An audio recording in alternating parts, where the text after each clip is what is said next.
Dead men talking. After 20,000 autopsies, Dr. Michael Baden has seen the results of just about every kind of mayhem imaginable. Tales from the Crypt. Think you can get away with murder? Dr. Michael Baden uses everything from blood spatters to maggot larvae to solve crimes, and some of his best witnesses are the dead. Say you happen to have died under questionable circumstances in the greater New York metropolitan area in the past few decades. Chances are good that Dr. Michael Baden was casting a critical eye over a fistful of your guts. Dr. Baden sees dead people, thousands of them. One of the nation's leading forensic specialists, Baden is director of the Forensic Science Unit for the New York State Police in Albany. He also maintains a private practice in Manhattan, providing his services as an expert consultant, a Sam Spade with a scalpel. Baden is one of the models for the forensic pathologist William Peterson plays on the hit series CSI. He has performed more than 20,000 autopsies in his career, helping the police and defense investigators alike in clearing the books of thousands of mysteries. Along the way, he has been involved in cases as diverse as the O.J. Simpson trial, the exhumation of civil rights leader Medgar Evers, and the identification of victims in the Paris-bound TWA Flight 800 disaster.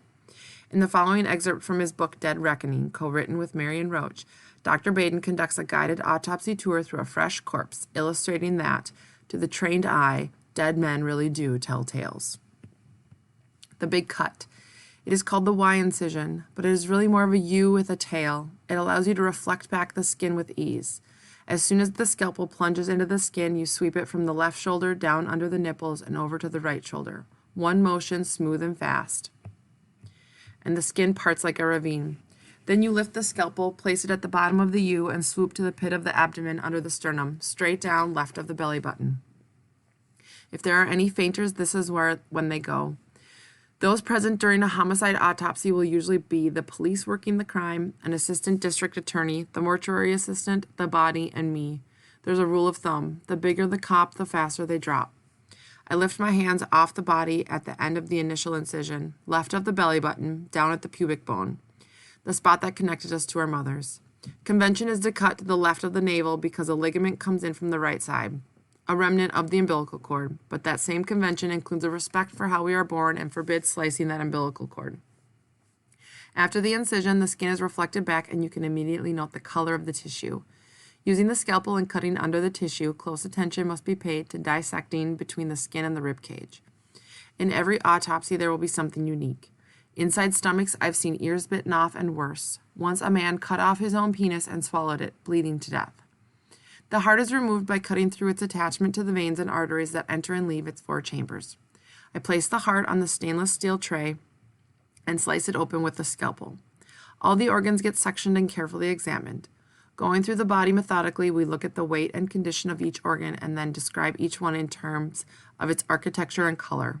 The yellow fatty enlargement of an alcoholic's liver, the scarring down of the spleen of sickle cell anemia, the granularity of the kidneys in diabetes. The stomach looks like a small, saggy pink pouch when removed. It slits open with the touch of a scalpel. The contents are scooped out with a stainless steel ladle and spread out for a look. Since 90% of what we eat is out of the stomach in 2 or 3 hours, we can tell how long ago the food was consumed before the victim died. What had functioned just the day before as a closed system, the human life now laid open, ready to be examined. After the deceased personal effects are inventoried, the hands lifting the print. After the deceased personal effects are inventoried, Dr. Baden removes the paper bags from the corpse's hands. These are put on by detectives at the crime scene in order to preserve fingerprints or any evidence that may be under the fingernails. But fingerprint identification of the corpse is not always a straightforward matter. Only once have I had to remove a hand. It was in the Robert Maloney case in the late 1980s. Earlier, as police had investigated a mafia case, the defendant, trying to make a deal, told the investigators that he could reveal where a body was buried. The police excavated a huge site but found nothing. But a year or 2 later, when another suspect told them the same story, the detective on the case figured there must be something at this site. Another dig was arranged. On the 5th day, up came a body. It had on the clothes the witness said it would be wearing. It was the right height and weight. We brought the body back to the morgue. The man had been missing for 2 years, so there was a lot of decomposition. The forensics odontologist looked at the dental x-rays and gave us a startling answer. It was the wrong guy. Now the fingerprints became very important. Looking at the hand, I didn't see much in terms of prints. The FBI offered to lift the prints if New York State Police senior investigator Ralph Gagliardi took the hands to the FBI lab in Quantico. Keeping the hands moist, Gagliardi took them down by helicopter. The lab technicians worked on rehydrating them and got one usable print off one index finger. It was the guy we had been told it was. But what about those teeth? We never discovered whether the dental records were deliberately taken or exchanged. It remains a mystery to this day. The head, absolute proof. Forensic examiners can objectify a body. It's just rotting meat on a marble slab. But the head is a bit more disturbing. Maybe there's something about that nose that reminds you of a cousin. Or the lips are just like an old girlfriend's. The head with its features and traceable dental work is key to solving a crime. But what happens if all the pathologist has of the deceased won't quite fill a tablespoon? It is unsettling to hold a human head. I press the blade into the scalp and circumnavigate the orb. After it is cut, the scalp is folded so it will sit like a tight cap over the dead man's eyes. The brain makes everybody uncomfortable. As it moves once around the skull, the saw casts off fine white dust in all directions. Then the diner, the morgue assistant, puts down the saw and inserts a small chisel-like device, which he twists and pops open the skull. In a straight two-handed back motion, he then removes the skull cap. There is simply no comparison between holding a head and holding a skull. I can keep an emotional distance from a skull. You can literally hold one at arm's length. They are not upsetting, unlike a head. In part, it is the soft tissue, the skin, hair, and eyes, the ears and lips that upset us so. There are the aspects of the face, of course, and it is in the millions of faces we see in a lifetime, coming at us down the street, looking out from magazine photographs or movie screens, that we make up our picture of humanity. The skull, or at least a tiny fraction of it, was essential in solving the Helle Crafts case. Her disappearance was the first time anyone had been tried for murder in Connecticut without a body. The case began before Christmas in 1986, when Richard Crafts told neighbors that his wife, Helle, an airline flight attendant, had driven off after an argument. A snowplow driver remembered seeing a man fitting Crafts' description running a wood chipper near a body of water.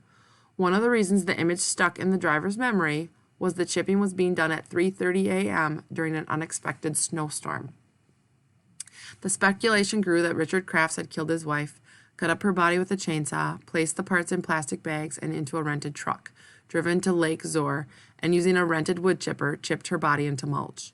A chainsaw was recovered from the water and traced back to Crafts, as was the rental of the wood chipper and the truck to transport it. That helped to complete the circumstantial evidence. For 3 weeks, investigators searched the area where the chipper had been spotted, recovering and removing what appeared to be wood chip and tissue. The wood chips were examined in pinches, an attention to detail that resulted in the discovery of body fragments, including pieces of bone, a fingernail, a toenail, teeth, dental crowns. But the total body parts recovered by police weighed only a few ounces. But teeth are not a body. Maybe she was alive with missing teeth or missing fingers. I could identify one small fragment as coming from a skull bone. Fragments from the skull bones mean the person is dead. Nearly 100 witnesses testified. Human tissue on the chainsaw matched that in the mulch. Strands of hair recovered at the scene matched those in a hairbrush in the Crafts' home.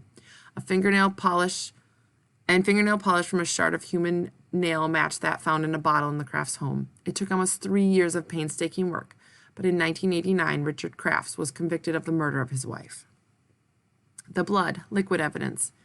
DNA fingerprinting has revolutionized forensics since its introduction 13 years ago, linking perps to crimes with microscopic drops of saliva, semen, or blood. Subsequently, an entire science has developed around the way blood drops,